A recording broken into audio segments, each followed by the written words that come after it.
আসসালামু আলাইকুম। আজকে তৈরি করে দেখাবো স্পেশাল বেলের শরবত। আমার চ্যানেলে অলরেডি বেলের শরবত তৈরি করার একটি ভিডিও আছে, যেটা ইউটিউবে সবচেয়ে বেশি ভিউ হওয়া বেলের শরবতের রেসিপি। তবে এবার আমি আরও স্পেশালভাবে একটা বেলের শরবত তৈরি করে দেখাবো। আজকের রেসিপি ফলো করে বেলের শরবত তৈরি করলে শরবতটি খেতে অনেক বেশি ভালো লাগবে। গরমে তৃষ্ণা মেটাতে অনেক দুর্দান্ত একটা পানীয় হবে, সেই সাথে শরবতটি হবে ভীষণ স্বাস্থ্যকর। চলুন স্পেশালভাবে বেলের শরবত তৈরির প্রসেসটি দেখিয়ে দিই। বেলের শরবত তৈরি করার জন্য একদম পাকা বেল লাগবে। পাকা বেল চেনার উপায় হচ্ছে নাকের কাছে নিলে বেলের সুন্দর একটা ফ্লেভার পাবেন, তাহলে বুঝবেন বেলটা পাকা। বেল যত পাকা হবে শরবত তত মজা হবে। আমি আজ একটা বেল দিয়ে আপনাদের শরবত তৈরি করে দেখাবো।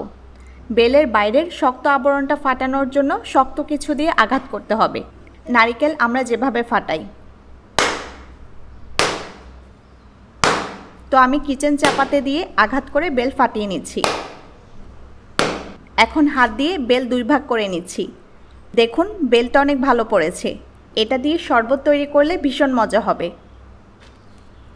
এখন বেলের শ্বাসগুলো আমি একটা চামচের সাহায্যে কেটে বাটিতে নিয়ে নিচ্ছি।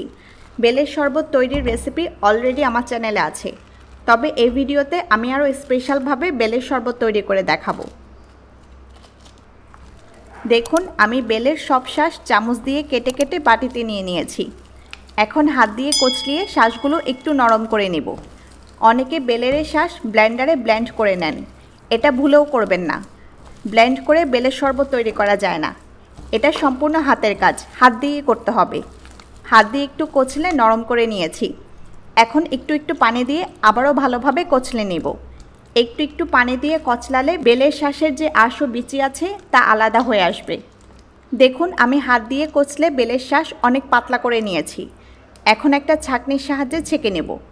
এতে বেলের শ্বাস ও বিচি আলাদা হয়ে যাবে আর রসটা নিচে পড়বে। দেখুন অনেকগুলো শ্বাস ও বিচি আলাদা করেছি, এভাবে আমি ছেঁকে নেব। আমি ছেঁকে নিয়েছি। দেখুন এখন অনেক ঘন আছে। আমি বাড়তি পানি অ্যাড করে আমার পছন্দ মতো ঘনত্ব নিয়ে আসব। আপনারা বেলের শরবত বেশি পাতলা চাইলে পানি বেশি দিবেন, আর শরবত ঘন চাইলে পানি কম দিবেন। আমি স্বাভাবিক তাপমাত্রার পানি দিচ্ছি। আপনারা শরবত ঠান্ডা করতে চাইলে ফ্রিজে ঠান্ডা পানি দিবেন। আমি আমার পছন্দ মতো পানি দিয়ে দিলাম। এখন দিচ্ছি সামান্য বিট লবণ, খুবই সামান্য দিলাম। দেখেই বুঝতে পেরেছেন কতটুকু দিলাম। বিট লবণ না থাকলে না দিলেও চলবে। শরবত মিষ্টি করার জন্য দিচ্ছি 2 টেবিল চামচ চিনি। চিনি আপনারা আপনাদের পছন্দ মতো দিবেন। চিনি দিয়ে ভালোভাবে নেড়ে মিশিয়ে নিলেও শরবত হয়ে যাবে। তবে আমি শরবতটাকে আরও স্পেশাল করার জন্য দিব দুধ। আগে জাল করে নেওয়া ঠান্ডা গরুর দুধ নিয়েছি এখানে। বেলের রস যতটুকু হবে তার 3 ভাগের 1 ভাগ দুধ দিবেন আপনারা। এভাবে দুধ দিয়ে বেলের শরবত তৈরি করলে ভীষণ মজা হয় শরবতটা। শরবতের স্বাদ অন্তত 10 গুণ বেড়ে যায় দুধ দিলে।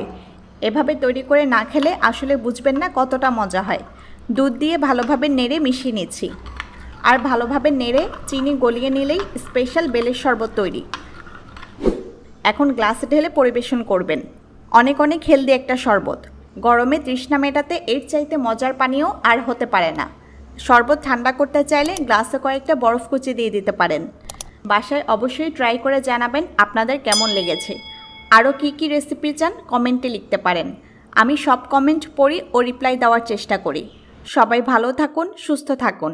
আজকের মতো বিদায় নিচ্ছি। আল্লাহ হাফেজ।